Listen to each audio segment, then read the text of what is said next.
बृहद पराशर होरा शास्त्र में अब हम धन भाव फलाध्याय पढ़ेंगे। पराशर उवाच, हे मात्रे, अब मैं धन भाव के फल को कहता हूँ, सुनो।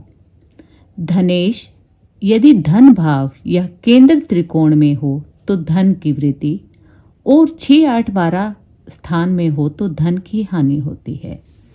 धनेश, धनेश यहाँ पर दूसरे भाव को धन भाव कहते हैं और दूसरे भाव के स्वामी को धनेश कहते हैं।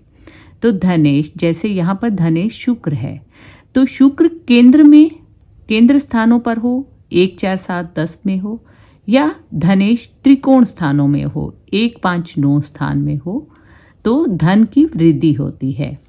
और धनेश यदि 6, 8, 12 स्थानों में हो तो धन की हानि होती है। आगे ऋषि कहते हैं, धन भाव में शुभ ग्रह धनप्रद और पाप ग्रह धन नाशक होते हैं। शुभ ग्रहों में आते हैं पूर्ण चंद्रमा, बुध, गुरु और शुक्र, और पाप ग्रहों में आते हैं क्षीण चंद्रमा, रवि, शनि और मंगल। ये इस डायरेक्शन में उत्तरोत्तर बली रहते हैं, शुभता में और ये पापत्व में। तो यदि धन भाव में शुभ ग्रह इनमें से कोई भी ग्रह हो तो यह धनप्रद होता है। धन भाव में यदि पाप ग्रह हो तो यह धन नाशक होता है। आगे पढ़ते हैं, धन भाव का स्वामी गुरु धन भाव में हो या मंगल के साथ हो तो वह मनुष्य धनवान होता है। तो ऋषि यहाँ कहते हैं कि धन भाव का स्वामी गुरु धन भाव में हो, गुरु धन भाव में, लेकिन गुरु अपनी राशि में होकर धन भाव में हो। किसी और राशि में यदि अकेला गुरु धन भाव में होगा तो उससे मतलब आचार्य का नहीं है। आचार्य कहते हैं कि गुरु अपनी राशि में धन भाव में हो, या फिर गुरु यदि किसी और राशि में हो तो वह गुरु मंगल के साथ युति में हो, तो ऐसे योग होने पर मनुष्य धनवान होता है।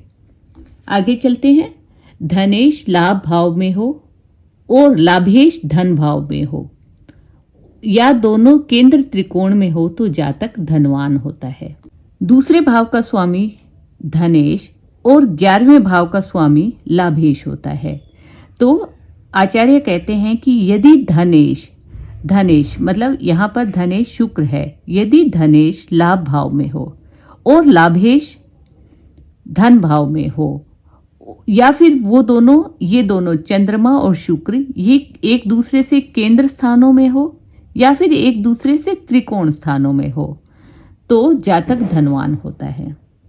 अगली कंडीशन है, धनेश केंद्र में हो और उससे त्रिकोण में लाभेश हो, या गुरु शुक्र से युत या दृष्ट हो तो पूर्ण धन का लाभ होता है।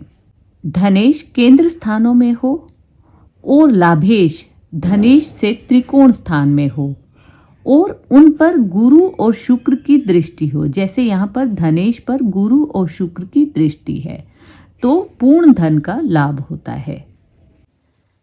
अगले श्लोक में ऋषि कहते हैं कि द्वितीयेश और लाभेश षष्ठ भाव में हो तथा धन भाव और लाभ भाव पाप युक्त हो तो जातक निर्धन होता है।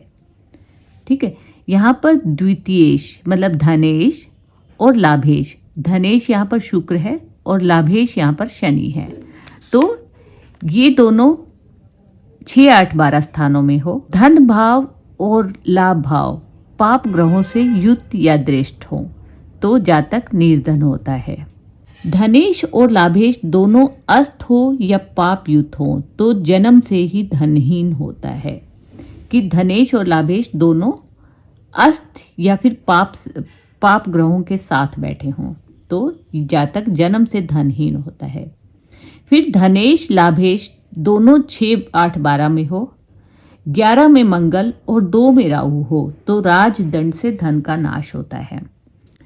यहाँ पर हम देखें तो शनि धनेश है और शुक्र लाभेश है, तो यहाँ पर शनि और शुक्र दोनों 6, 8, 12 में है, मंगल लाभ भाव में है और राहु धन भाव में है, तो ऐसी कंडीशन में जातक के धन का नाश राजदंड से होता है। अगले श्लोक में ऋषि पराशर कहते हैं कि लाभ भाव में गुरु हो, धन भाव में शुक्र हो और धनेश शुभ ग्रह से युक्त हो। व्यय भाव में शुभ ग्रह हो तो धर्म कार्य में धन का खर्च होता है। जैसे हम यहाँ देखें कि यहाँ पर धन भाव में शुक्र है, लाभ भाव में गुरु है, 12वें घर में जो कि व्यय भाव है यहाँ पर भी शुभ ग्रह है, बुध ग्रह है, और धनेश जो है वह त्रिकोण में स्थित है और इस पर गुरु की दृष्टि है। ऐसी स्थिति में धन का व्यय धर्म कार्यों में होता है। धनेश यदि अपने ग्रह या उच्च में हो तो जातक परिवार को पालने वाला, परोपकारी और विख्यात होता है। धनेश यहाँ पर धनेश जैसे अपनी ही राशि में स्थित है, तो ऐसी स्थिति में जातक परिवार को पालने वाला, परोपकारी और विख्यात होता है।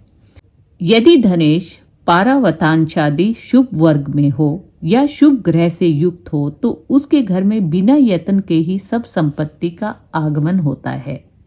यहाँ पर धनेश के पारावतांशादि कहने का अर्थ है कि जब 10 वर्गों की स्टडी की जाती है तो जो ग्रह परावतांशादि में होता है वह 10 में से 6 वर्गों में उत्तम होता है। तो यदि धनेश ऐसा हो तो या फिर पारावतांशादि शुभ वर्ग में हो या शुभ ग्रह से युक्त हो तो उसके घर में बिना यत्न के ही सब संपत्ति का आगमन होता है।